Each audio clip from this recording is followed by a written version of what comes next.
Hi guys, mayong adlaw na napunta karon sa ato ang programang Let's Talk with Jonas. Now, karong adlaw ako lang ning comments lang nako ni ako lang ning kumbaga as a concerned citizen. This is my concern regarding what happened to former House Speaker Martin Romualdez now na medyo ginahinayan na niya og divulge ang iyahang nabuhat lugar or na issue nila before with Saldico. Actually, di pa na to siya matawag before kay pamanuhuman ng saktong investigation.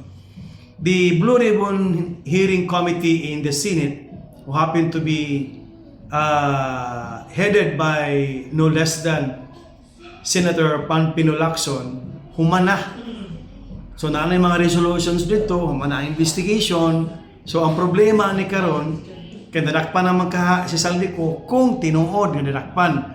So eventually, si Saldico padala na sa Pilipinas. Now ang hitabo niya ani kay si Martin Romualdez now expressing his opinion and his idea and of course knowledge nga the involved of this flood control project scandal is of course former Senate President Chis Escudero, Saldico, and BBM. Kay wala niya gimension ng BBM, pero yung giingon nga ang head sa executive branch. Siyempre, kaysa pa may head sa executive branch, di ba si President Bongbong Marcos man. So, pag maabot si Saldico, and then hopefully kay murag ang hearing ra ba karon sa Senado about sa Blue Ribbon Committee kay murag in favor na bigi kayo sa administration. So hopefully Saldico and Martin Romualdez will testify of what they have learned and what are their knowledge with regards to this flood control project scandal. So I think the rules now of the Senate will actually reopen the hearing of the Blue Ribbon Committee. Invite the former Bicol Party List Representative Saldico, and of course invite also the former House Speaker Martin Romualdez. So medyo matagaan na og saktong kumbaga kamatuoran ang naitabo sa atong nasod with regards to the flood control project scandal. And I hope it will resolve within the year.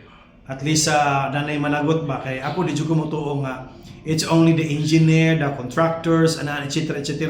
Because kini sila nga mga tao guys dili ni mahitabuin ana kung wala nagpaluyo nga mga dagko nga mga officials sa ato ang government, especially in Congress, DBM, and of course no less than the President himself, the speakers, and of course the head of the appropriation nga si Saldico, atong former party list representative.